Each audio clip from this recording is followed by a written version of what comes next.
오늘 본문은 예수님이 12세 때 일어난 한 사건을 소개합니다. 만약 이 누가복음을 연극으로 비유한다면 어떨까요? 본문의 장면이 펼쳐지기 이전에 무대 모든 조명이 잠시 꺼집니다. 12년이 지나간 것을 알려주는 막간의 짧은 휴식이 주어집니다. 그런 후 다시 불이 켜지고 연극의 주인공이신 예수님이 본격적으로 무대에 등장하십니다. 이제 예수님은 맨 처음으로 자의식을 밝히십니다. 자신이 누구이고 또 자신의 사명이 무엇인가가 드러나는 겁니다. 원래 이스라엘의 성인 남자들은 매년 새 절기들을 의무적으로 지켜야 합니다. 그 절기들은 이스라엘 민족의 3대 명절인 유월절과 칠칠절과 장막절입니다. 예수님의 부모는 이스라엘의 전통 관습을 성실하게 지키던 경건한 사람들입니다. 그래서 해마다 유월절이 돌아오면 율법의 전통에 따라 예루살렘으로 갑니다. 평소에는 전국에 흩어져 살던 유대인들이 아닙니까? 이런 그들이 먼 길을 떠나 예루살렘에 한 번에 모이는 것은 쉽지 않은 일입니다. 만약 사마리아 지역을 통과하지 않고 우회, 돌아서 이렇게 간다면 더더욱 힘든 여행입니다. 나사렛에서 예루살렘까지의 거리는 약 130km 정도 되는데요. 이 여행길은 결코 만만하지 않습니다. 강도들이 숨어서 여행객들을 노리는 경우가 많아 대단히 위험합니다. 그래서 순례자들은 자신들을 보호하려고 커다란 무리를 지어, 동네 사람들이 전체 가거나 이렇게 커다란 무리를 지어서 여행을 합니다. 보면 42절을 보면 이제 예수님이 12살 된 해에 가족이 예루살렘으로 올라갑니다. 그런데 보면 43절로 45절에 따르면 이 순례 여행길에 한 가지 큰 문제가 발생합니다. 어떤 문제죠? 6월절 절기를 무사히 다 마치고 이제 집으로 돌아가는 길에 발생한 문제입니다. 얼마 전까지 함께 있던 아들 예수가 보이지 않는 겁니다. 나중에 밝혀진 사실이지만 혼자만 따로 떨어져 예루살렘에 더 머물게 된 거예요. 그 부모는 이 문제를 곧바로 눈치채지 못합니다. 당연히 아이 예수도 일행들과 함께 집을 향해 출발한 것이라 생각한 겁니다. 아이 예수에 대해서는 조금도 걱정하지 않은 게 분명합니다. 그러다가 예루살렘을 출발한 후에 이제 하루 동안의 여행이 이제 끝날 때가 됩니다. 밤을 이제 함께 보내기 위해서 가족이 이렇게 다 모이는데, 그때 비로소 그 부모는 아들 예수가 없어진 사실을 알게 됩니다. 그 부모는 일행 가운데서 아들 예수를 찾아보지만 실패합니다. 할 수 없이 아들을 찾으러 예루살렘으로 돌아가기로 결정합니다. 보면 46절에 의하면 그 부모는 사흘이 지나 아들 예수를 드디어 성전에서 발견합니다. 자기 아들이 성전에서 랍비들 속에 앉아 있는 거예요. 일반적으로 유대 랍비는 자기 발 이렇게 앞에 앉아 있는 그 몇몇 학생들을, 제자들을 가르치죠. 그러나 지금은 이런 일반적인 모습이 거꾸로 나타나요. 이상하게도 12살 소년인 예수가 선생들이 많이 있고 예수는 혼자 있고 선생들 가운데 그 소년 예수가 떡하니 앉아 있는 거예요. 이 모습은 배우는 학생보다는 가르치는 선생에 더 가깝습니다. 유대교에서는 제자들과 이제 선생들이 질문 그리고 답변을 이렇게 주고받으면서 대화를 하는데, 소년 예수도 이런 패턴을 따릅니다. 선생들에게 듣기도 하고 묻기도 하는 거죠. 그들과 함께 열띤 이 유대교의 랍비들, 정통 유대인들이죠. 유대교에 정통한 사람들인데 그들과 이제 성경에 관한 내용들이겠죠. 율법에 관한 열띤 토론을 이제 벌이는 거예요. 본문 47절은 토론 현장에 있던 사람들이 보인 반응을 언급하는데 뭐라고 합니까? 듣는 자가 다 그 지혜, 예수의 지혜와 대답을 어떻게 여기더라? 놀랍게 여기더라. 아멘. 예수님의 그 지혜와 대답이 듣는 사람들에게 엄청난 놀라움을 선사합니다. 12살 소년의 입에서 나온 말이라고는 도저히 믿을 수 없기 때문입니다. 놀라서 쩍 벌어진 입을 다물지 못하는 거예요. 여기서 사용된 놀라다 이 단어는 누가가 특별히 선호하는 단어입니다. 주로 어떤 때 이 단어를 쓰느냐면 하나님의 기적 혹은 복음의 선포가 사람들에게 엄청난 감동을 끼칠 때 그것을 묘사하기 위해서 놀라다 쓰는데, 그러니까 하나님의 그 권능, 하나님의 권능을 목격하고서 경탄하는 모습 정도가 되겠지요. 자, 누가가 이제 사도행전도 기록하죠. 여기 보면 그 바울이 다메섹 체험 후에 처음으로 복음을 선포하는 장면이 나오는데, 그때 사람들이 어떤 반응을 보이느냐? 똑같아요. 마찬가지로 여기 이제 똑같은 단어가 이렇게 사용됩니다. 사도행전 9장 21절 상반절 말씀입니다. 듣는 사람이 다 놀라 말하되, 이 놀라가 똑같은 단어를 써요. 자, 어쨌든 그 토론 현장에서 그 있던 사람들, 그들이 볼 때에 예수란 이 소년은 하나님의 특별한 은사를 받은 게 틀림없습니다. 아무래도 보통 인물은 아닌 것 같아요. 당연합니다. 예수는 평범한 12살짜리 소년이 아닙니다. 그분은 하나님이 보내신 메시아입니다. 우리는 그분에게서 이사야 11장 2절에 기록된 메시아 예언의 정확한 성취를 봅니다. 어떻게 예언을 하느냐면, 메시아를 예언하죠. 그의 위에 여호와의 영, 곧 지혜와 총명의 영이요 모략과 재능의 영이요 지식과 여호와를 경외하는 영이 강림하시리니. 아멘. 메시아의 지혜, 통찰력, 총명이니 말 다 했죠. 이 세상 그 어느 누구도 감히 따라갈 수 없습니다. 최고의 랍비도 비교가 되지 않습니다. 자, 사실은 그 토론 현장에 모여있던 사람들만 놀란 게 아닙니다. 놀람의 성격은 완전히 다르지만 그 현장에 도착한 마리아도 놀랍니다. 감동으로, 다른 사람들처럼 감동으로 놀란 게 아니라 화가 잔뜩 머리끝까지 화가 나서 놀란 거죠.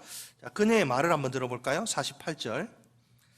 그의 부모가 보고 놀랐어요. 화가 잔뜩 나서 놀라며 그의 어머니는 이르되, 아이야, 어찌하여 우리에게 이렇게 하였느냐? 보라, 내 아버지와 내가 근심하여 너를 찾아왔노라. 아멘. 자, 마리아가 아들 예수를 뭐라고 부릅니까? 그거 보세요. 호칭이 중요한데, 아이야. 자, 아이야라고 부르죠. 이 아이야는 그 유년기의 나이에 해당하는 어린이, 조그만 어린이를 부르는 호칭이에요. 부모에게 순종해야 하는 그 나이대의 어린이죠. 그러니까 12살 훌쩍 커버린 12살 소년 예수에게는 이 호칭이 어울리지 않습니다. 소년에 대한 일반적인 호칭은 헬라어에 여기 따로 있어요. 마리아는 자기 아들 예수의 낯선 모습에 당황한 겁니다. 예수는 언제나 자기가 과거에 알고 있던 그런 순종적인 아들이어야 하고 그렇게 계속 있어야 되는 거죠. 하지만 그녀의 이런 기대는 산산이 무너지고 맙니다. 자인이 화가 막 나서 아들 예수를 꾸짖습니다. 그녀가 꾸짖는 내용을 가만히 보면 문제는 아들에 대한 염려, 걱정이 아니에요. 오히려 아들이 자기에게, 부모에게 한 행동이 문제란 거죠. 보라, 내 아버지와 내가 근심하여, 너 때문에 근심하여 너를 찾아노라. 아멘. 이 근심하여란 말, 이 단어도 중요한데, 아프게 하고 고통스럽게 만들며 화나게 하는 것을 뜻합니다. 아들이 부모한테 어떻게 이럴 수 있습니까? 그렇죠?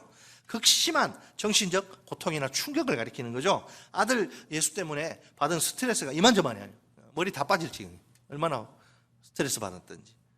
마리아는 자신과 요셉이 애간장을 태우면서 아들 예수를 찾아다닌 사실을 강조합니다. 여러분 중에 혹시 자식이 이렇게 잃어버렸다가, 놀이동산에서 잃어버렸다가 다시 찾은 경험이 있는, 아주 그것 때문에 혼쭐 난 부모라면 이 마리아의 마음을 충분히 이해하실 겁니다. 애들 잘 잃어버리고 찾으면 다행인데 못 찾으면 어떻습니까? 생업을 포기하고 트럭에다가 자기 그 잃어버린 아들 사진 찍어서 방방곡곡 다니고 막 전단지 나눠주고, 지금도 그런 부모들이 많죠. 그 부모의 마음은 표현할 수가 없는. 자, 마리아의 마음속을 한번 들여다 봅시다. 지금 마리아 요셉, 그 부모는 지금 속이 막 숫덩이처럼 타들어가면서 애타게 잃은 자식 찾아다니죠. 고생해서 간신히 찾은 아들 뭐 하는지 한번 보세요. 한가하게 성전에서 랍비들과 대화를 나누고 있습니다. 마리아의 눈에 한가하게 보인 거죠. 대화하고 노닥거리고 있는 것처럼 보인.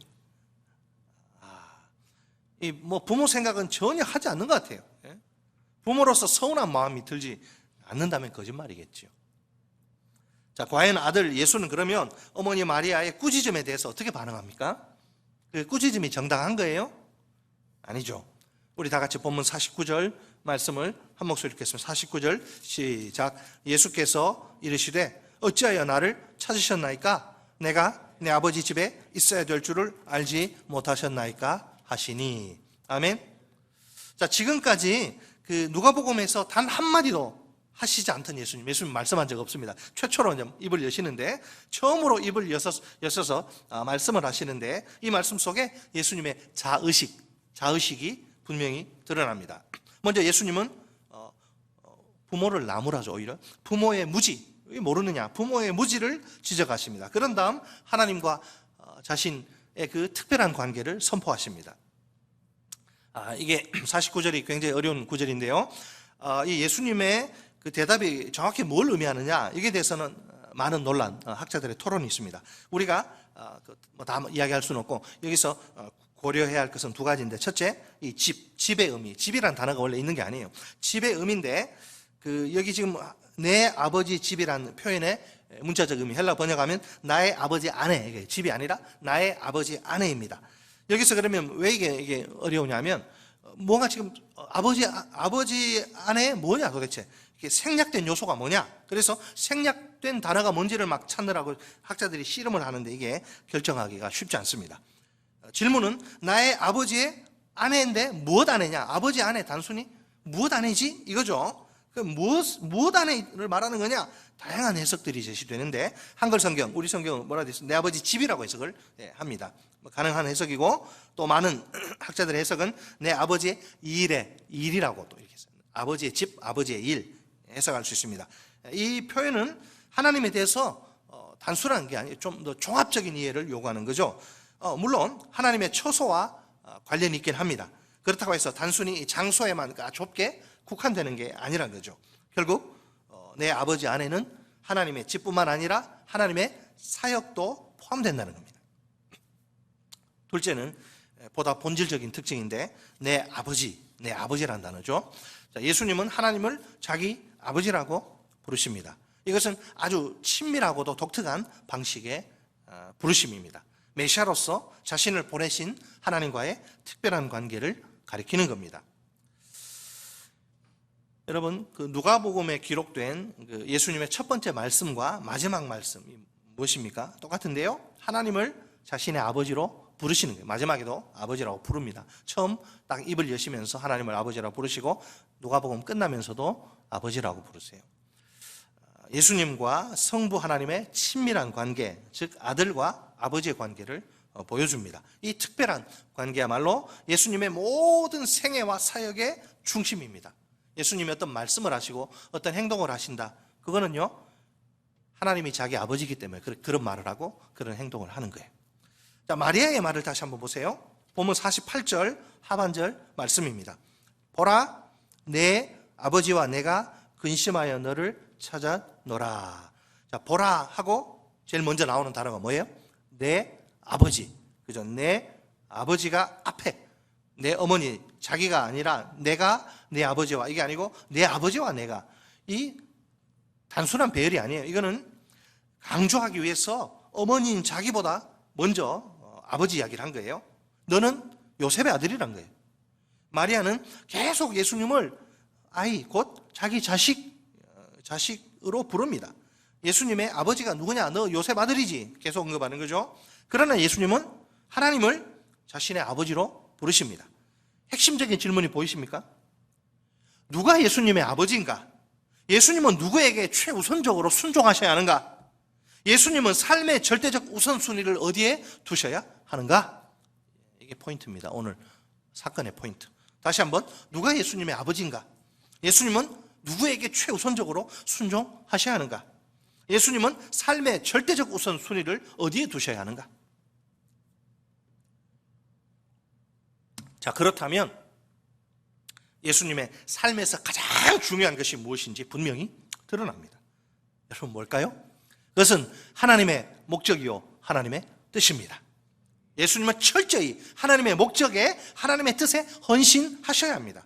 이것이 바로 무엇 해야 한다라는 표현이 의도하는 바입니다. 헬라 그 단어인데요.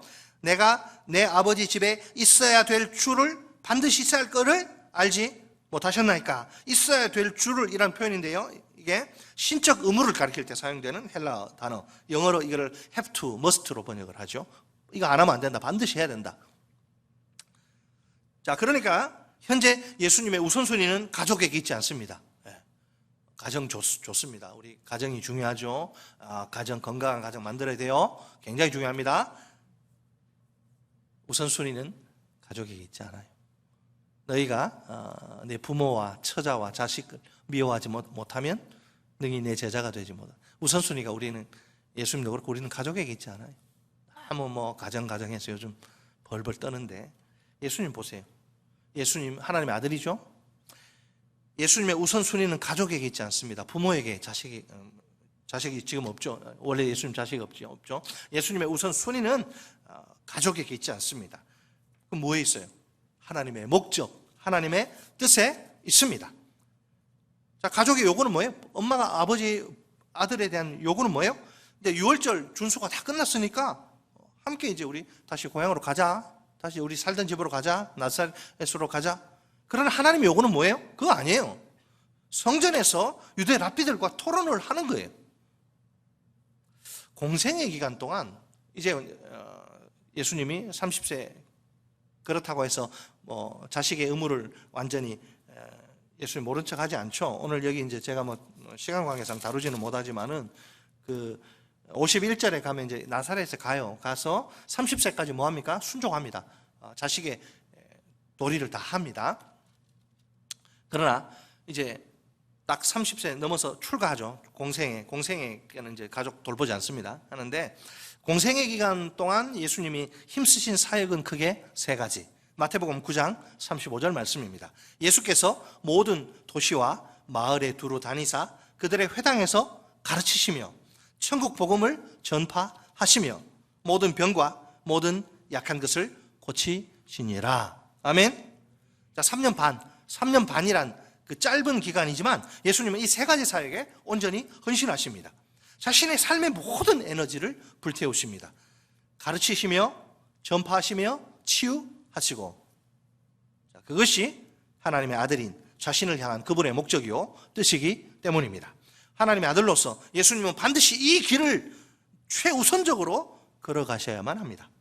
여기에 예수님의 삶의 절대적 우선순위가 있습니다. 어떤 경우에라도 결코 양보할 수 없는 우선순위입니다. 놀랍게도 예수님은 그 제자들을 향해서 하나님을 아버지라고 부르라 가르치십니다. 바울도 역시 마찬가지인데 그의 가르침은 더욱 구체적이죠. 이번에는 우리를 향한 권면, 우리 보고도 그렇게 이야기합니다. 먼저 로마서 8장 15절 말씀입니다. 너희는 다시 무서워하는 종의 영을 받지 아니하고 양자의 영을 받았으므로 우리가 아빠, 아버지라고 부르짖느니라. 아멘. 다음은 갈라디아서 4장 6절 말씀입니다. 너희가 아들이므로 하나님이 그 아들의 영을 우리 마음 가운데 보내사 아빠, 아버지라 부르게 하셨느니라. 아멘.